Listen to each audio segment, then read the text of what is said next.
That's an easy answer for me. Stay away from the neighbours. It's an easy answer. I've had a lot of experience working with majors over the years, and not interested in working with them. I find the first thing you got to try and do is always be in a position where you can keep hold of your masters. Mm-hmm. And that's the first thing the major's going to take away from you. And they will. So when I talk about these distribution deals, for instance, I talk about distribution deals because you still remain an owner of your master. Exactly. Mm-hmm. Do you know what I mean? So, and that's always got to be your goal as an artist and a producer. If you're gonna work with a label, you're going to license your material to. I don't own anyone's masters. I license people's masters because I think it's their right to have their material given back to them after a certain agreed period, or renegotiated because it's their work, it's their creations. Mm-hmm. So yeah, I have no time for major record labels. I don't believe they have our true artist interests at heart. It's at the end of the day, it's about the bottom line, and that's what you're going to get. And that's what's going to happen to you. And when you want to be able to deliver your art, you may be questioned because what you delivered before was a hit, and why aren't you delivering that now? Why do you want to go somewhere else now, for example? And that's a typical scenario that will come from a major record label. Mm-hmm. Whereas there's just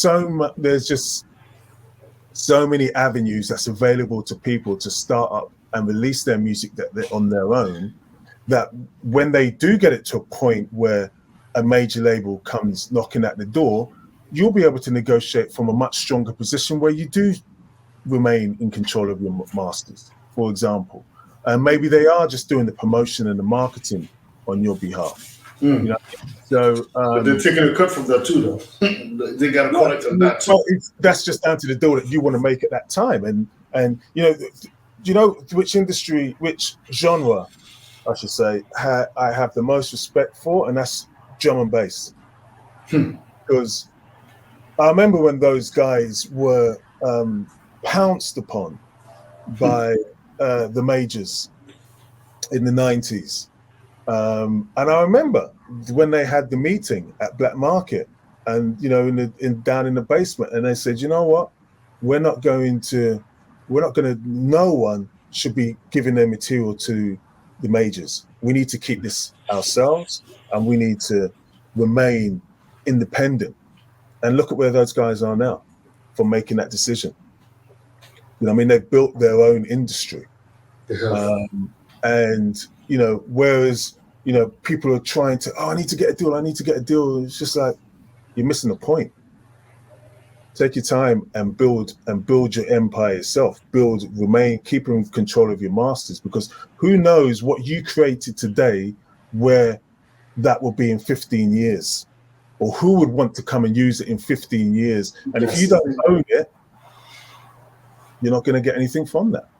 You know what I mean? So 100%. It's important to really keep control of that. And also, I would say to people, it's really important to treat everything as if it has got a hit. That means getting your paperwork in order, and crossing all your T's, and just making sure everything is being collected from the right place, 100%.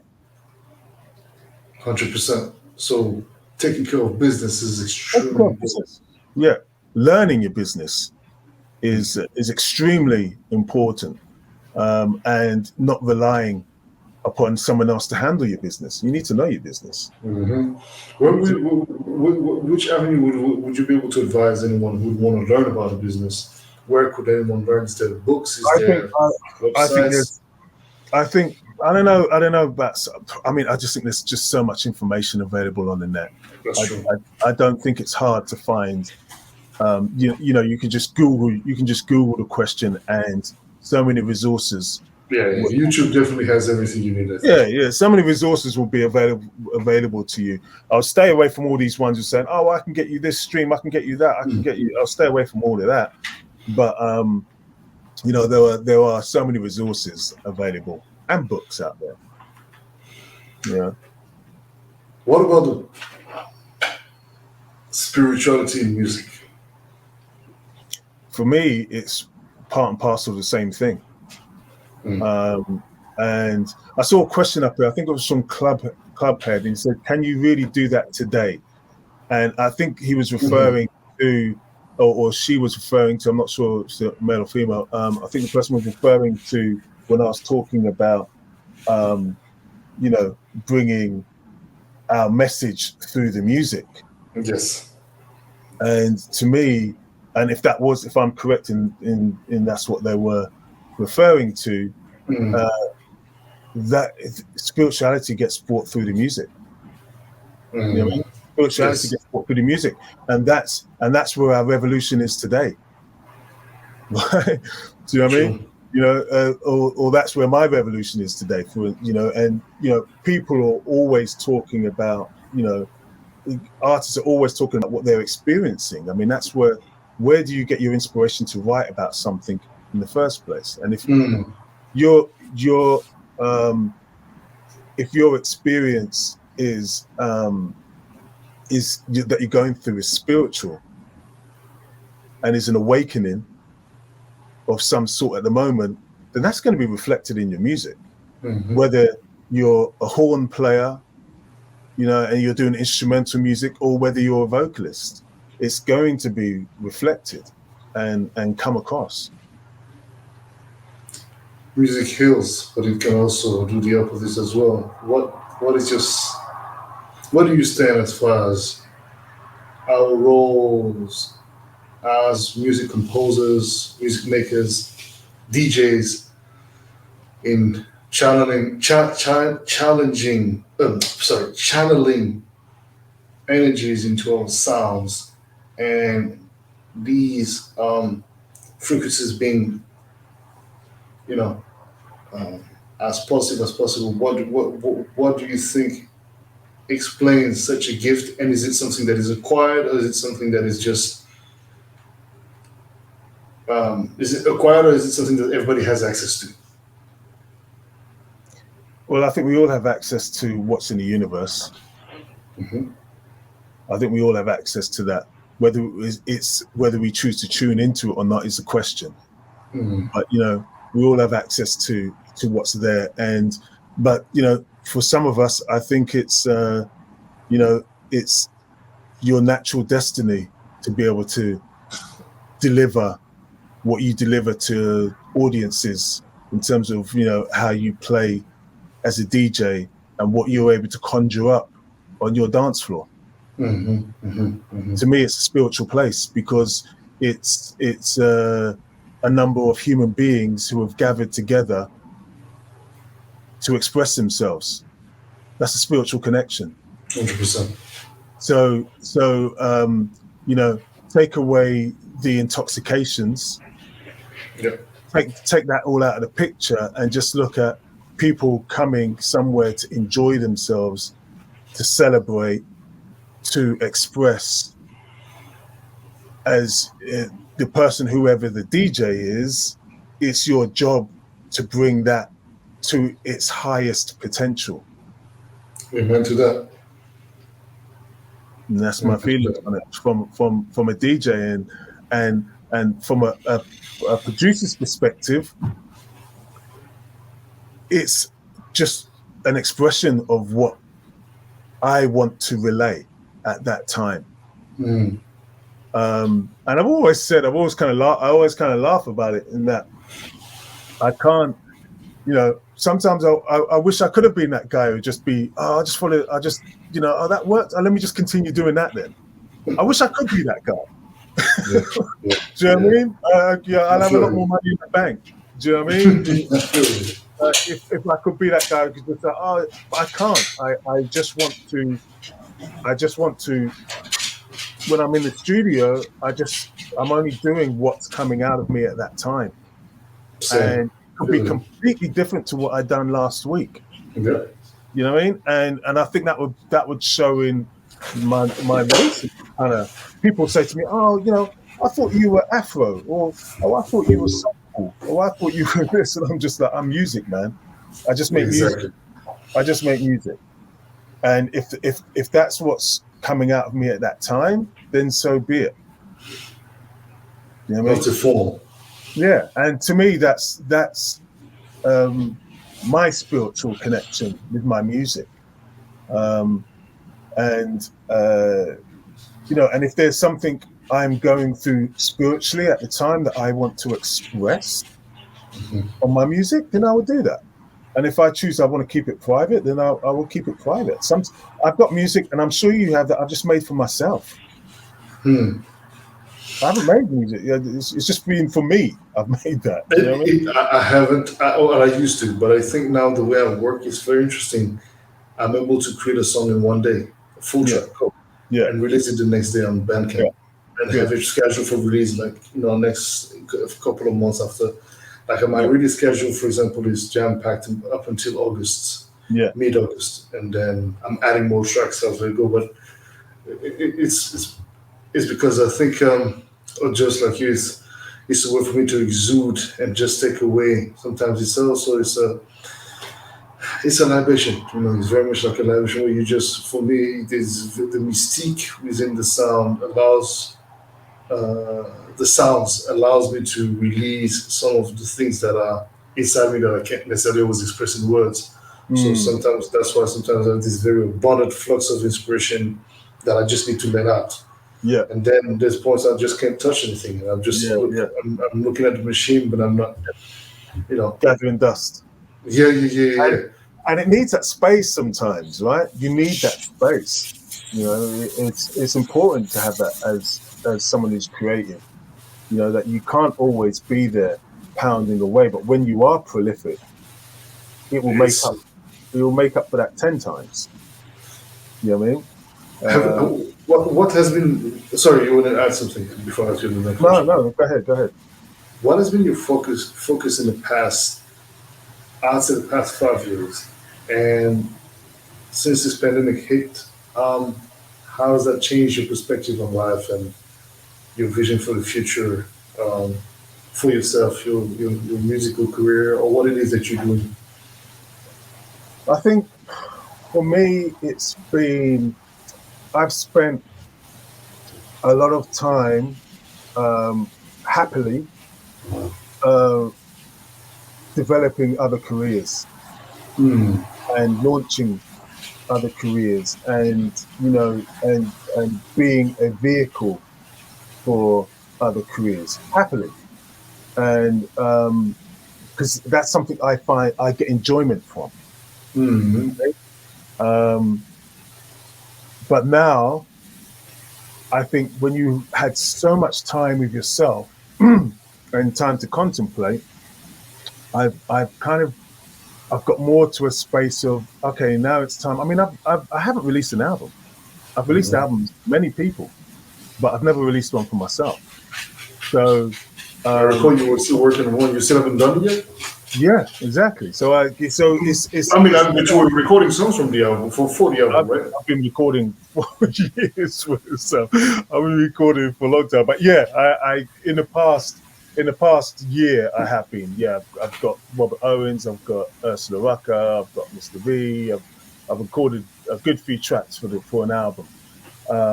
So now that's my focus. You know, it's I need to just tick some boxes for what I need to do musically for myself, and I think that's kind of like what's kind of come from that whole period of spending time with yourself in your room and so on. You know, because, you know, I remember when I after you had introduced me to Jeff and I was hearing his productions and so on, I was just like, this guy's got an album in him, you know, and that got me excited. And I called him up and I said, Jeff, you got an album in you. You got to do an album. And he was just, I don't know if I'm ready to do it now. I don't know if I don't know. I said, no, you know, and I pushed him. You got to do an album. You got an album in you, and it came together in no time at all. Soldier's Ascension, which we released for him. And just 100% big tune, big project. yeah, That was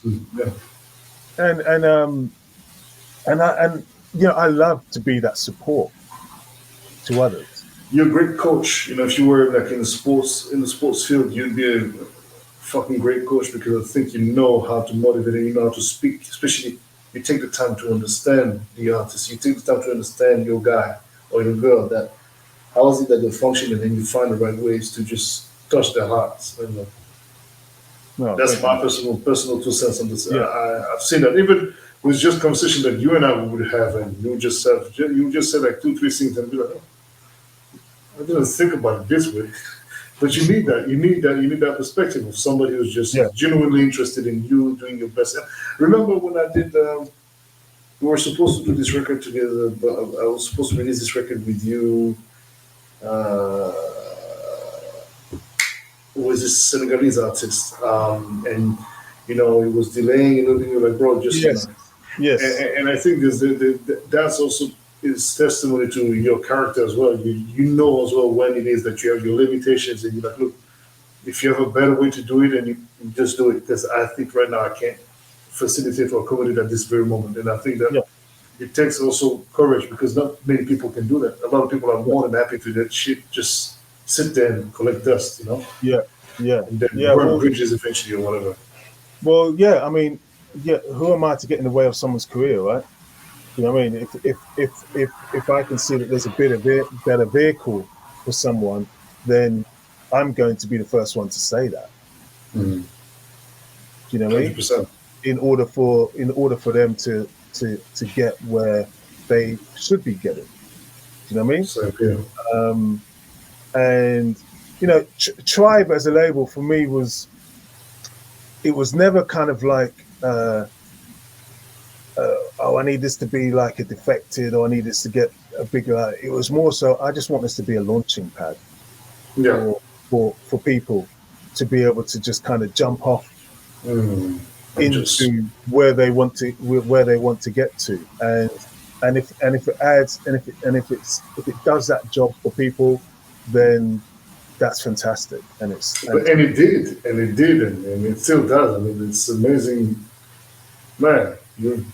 You've done and still continue to do so. But I like the fact that you're focusing more on you. And very much to your example, I'm doing the same. I think the first recording is very much like you. Even though I didn't formulate it like that, as you have, as in it being a launching pad for anyone who would be, on the record label. I think you're being modest. I think you're being modest because I think Offering done a lot more. Done a hell of a lot for that sound, and there was a time when it was just hits after hits coming out. Yeah, it was. Do you know what I mean? Before, so you've done a lot. I suffer a little bit of trauma with Offering. I mean, with that phase, because there was we've done a lot, but then there was also a lot of lack of knowledge on how to run the business and how to run the label and so on and so forth. And I think. Having had a few issues with some artists, especially when, for example, royalty payments, I don't have an accountant. We do everything ourselves. I'm not an accountant. I don't know how to account to it. I mean, I understand the way it works, but it's like there's not enough money. I spend money already on mastering, making the go explain that, and then they hear the track being played by Louis Vega or Zepherin Saint, and then like everybody's playing. No, not everybody's. And it's like, I think I just got to a point where I was just like, you know what?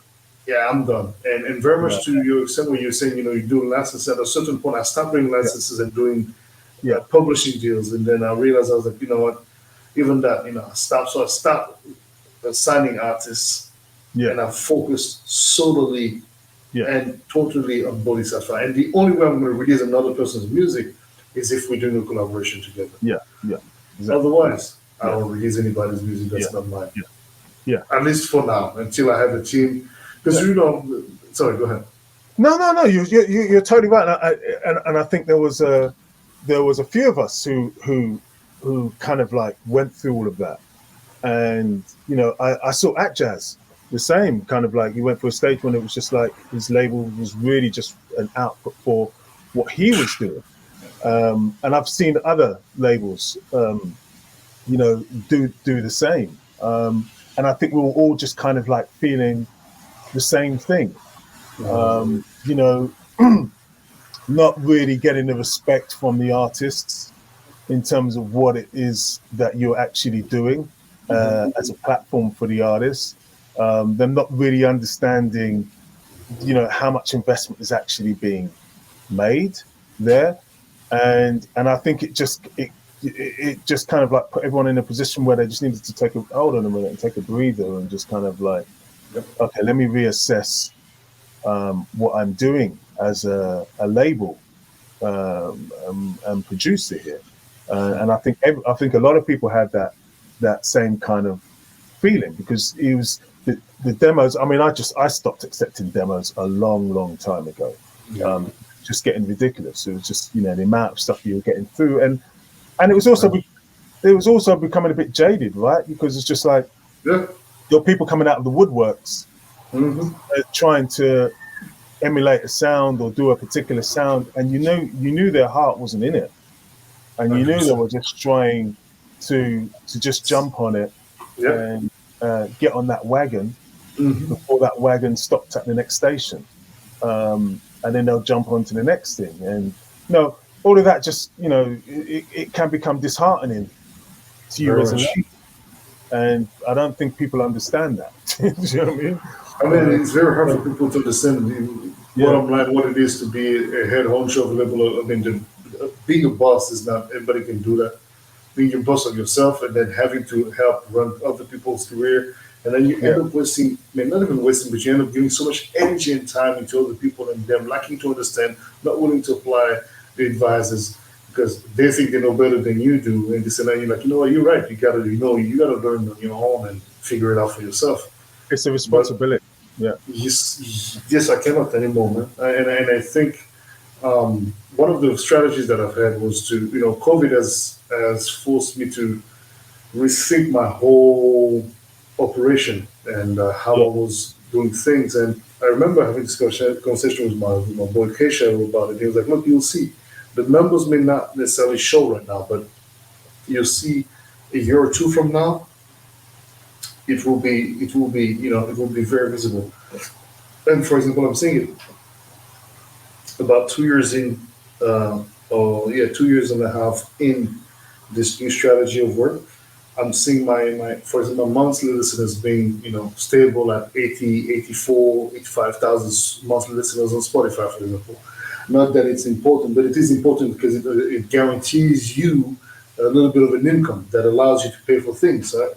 So the more listeners you have, so how do you come about, you know, creating that interest, that traction? Well, creating more music, and as you said earlier, like whatever comes out of you, comes out of you. You just you release it, and if it's freaking Afrobeat, it's Afrobeat. If it's funk, it's funk. But it's just, you gotta release it because the people need to hear it. And so that's how I understood. Yeah, sorry, go ahead. And that's how I've just been functioning, and I don't really care what anyone has to say, because the fact is that the people in this industry don't pay for my bills, never have, and the very few who actually are interested in what I do, well, then, you know, we have conversations and we're able to like understand that the strategy, should they want to apply it in their own capacity, would work for them. Because again, I think I moved from doing music for the DJs to doing music for the people. That's the whole difference. But still being a DJ, still making it accessible to the DJ and the dancer. It's a very weird thing, but I've managed to get that balance. I don't know how I did it, but yeah. You're absolutely correct, and that's the biggest misconception that I think producers make, is that they make music for the DJs.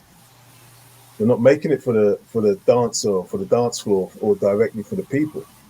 Yeah. Do you know what I mean? So that's so true, and that's so poignant for producers to understand and realize that you know, stop making your music for a particular DJ. You know, not gonna that doesn't work. It's not a calculation that's going to work for you. Never.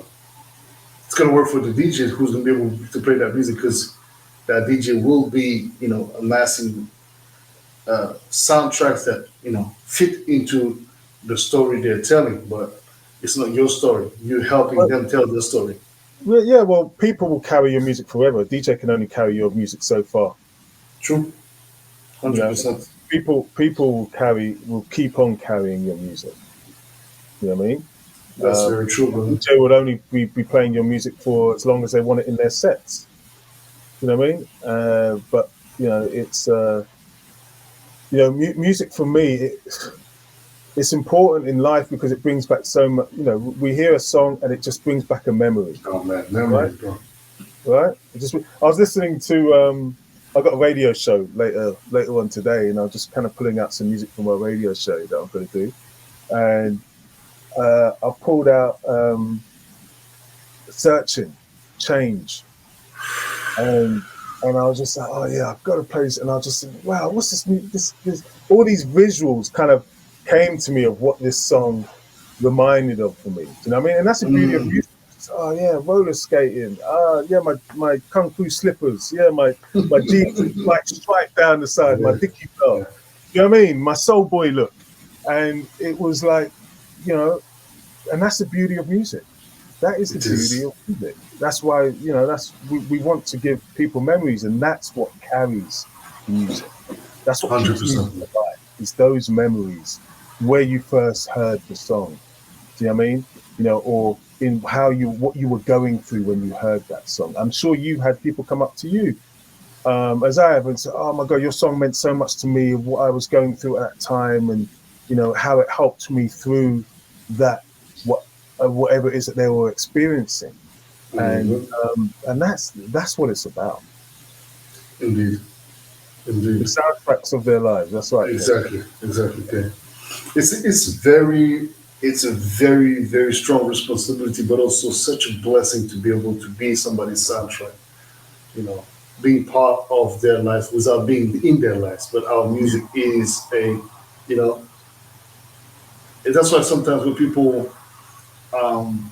meet you, they feel so connected to you. So there's no, and this taps into another part of another conversation, but it's just that you don't have the limitations or the social guardedness that you have when you meet somebody for the first time that you don't know. Because music, as opposed to somebody that you actually enjoy their music, they feel very much connected to you. So you feel like you know them. You feel like you know. Yeah. So.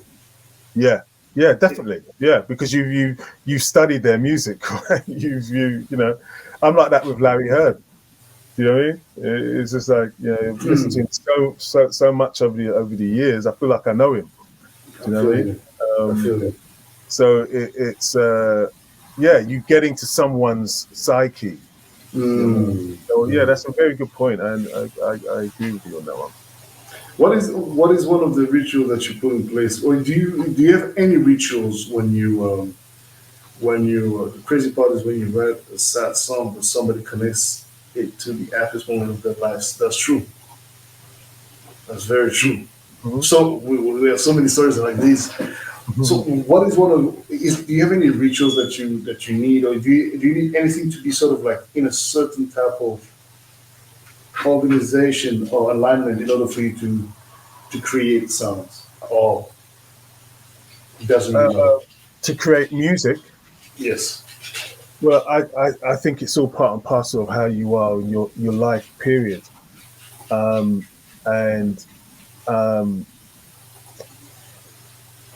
start my day with a meditation. Mm-hmm. I start my day with prayers. And I think it's about the morning is really important because that's what really sets up how your day is going to go. Yeah, absolutely. Do you know what I mean? And when it comes to organization, I try and organize my week ahead. Put whatever days I'm doing music on against whatever days I'm doing admin on, against whatever days I'm doing business on, with meetings, and really just try and organize that so I have the space to do everything to its best of my ability. You know what I mean? but yeah, in terms of like rituals, in terms of like with music, I have no kind of like formatted way in terms of what I would do in the studio. It's I will start from different places. Do you know what I mean? At the moment, I'm actually working on a track that for Eureka Records in Japan that I've done with Mark de Clive Lowe and Natty Slade, which is a great Australia. And yeah, my approach to it is I'm just working on it at the moment, just purely from it as if it's a reprise before I'm putting anything around it and building up that sound in that way. Whereas opposed to, another track, I could be working on the beats until as my first and foremost part to it, and then that speaks volumes for how the rest of the track is going to go. So I don't have any. I think if I had a set way of doing things, I'll be bored. If I'm honest with you, so I need to keep myself, motivated and excited when I'm in my creative mode and my creative spirit. So it comes from different angles, and I will start off on, I could do a whole track using the Moog or a whole track using Juno, and that just gives me a completely different direction on where I take it. You know what I mean? So I'm working with other musicians.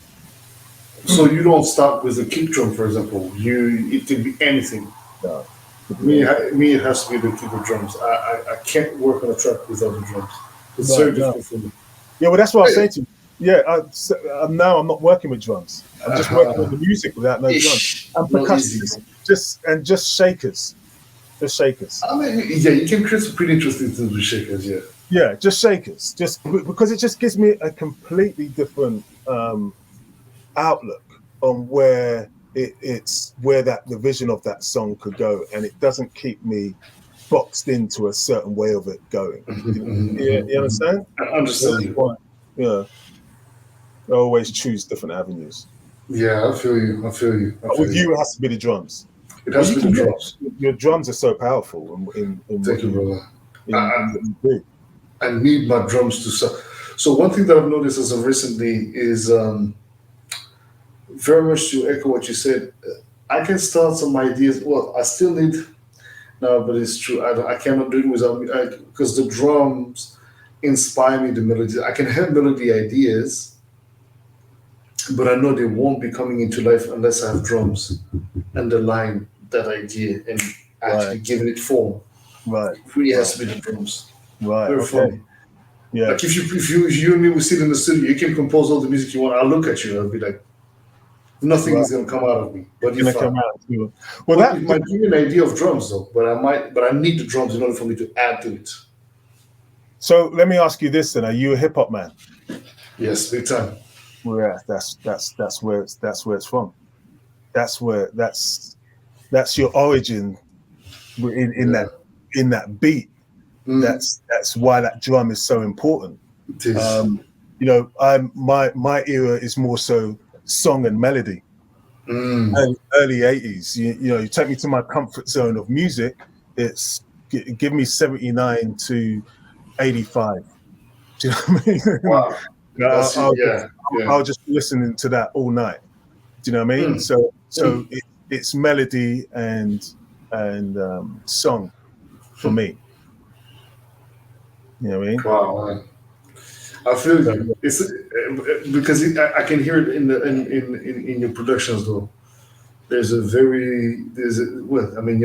melodies are, man. The way you approach. Sometimes I listen to how you play your notes and how sometimes you reverse. It's like I'm just like, so I'm trying to like, how did he do this one? You're like, oh, shit. And even the way you arrange some of your records, I'm just like, yeah, I feel it. That's just down to just kind of like just growing up with that sound of just listening. Being in that age, that age when you're just listening, you're not creating, you're just listening, and you're just soaking it all in as a sponge. 100%. Yeah. Would you be able to direct a philharmonic band and strings and horns, and would this be something that you'd be comfortable doing? No, I wouldn't. But I wouldn't be comfortable, even though one of my first instruments was a cello. But I wouldn't be comfortable doing that. But I know the people I want to work with who can do that, and I have my people who I work with who I know knows me, knows my sound. We have a conversation, we bring it out together. They take on my vision in terms of where it needs to go. So that's kind of how I work with a lot of the string arrangers and horn arrangers. Horn. Sometimes I do my own horn arrangement, and then I'll just send it straight off to. I get my horns done in Brazil, and send them straight off there. Or sometimes it would be someone who I write closely with, Damien Smith. He does a lot of horn arrangement for me, and a lot of string arranging for me as well. He's a genius with that. Got an amazing ear. And we've been just working so closely together over the years that he knows exactly what my vision is when I want to. Yeah. He sees your vision before you even see it yourself, I guess. Yeah, sometimes. Yeah. Sometimes he and understands where I'm taking something. If I've taken this production to this level, I say, okay, now I need you to embellish this, and of course, that and that's when the magic happens, right? Yeah, definitely. You're connected with your musicians you've been working with over the years. That's when magic really happens.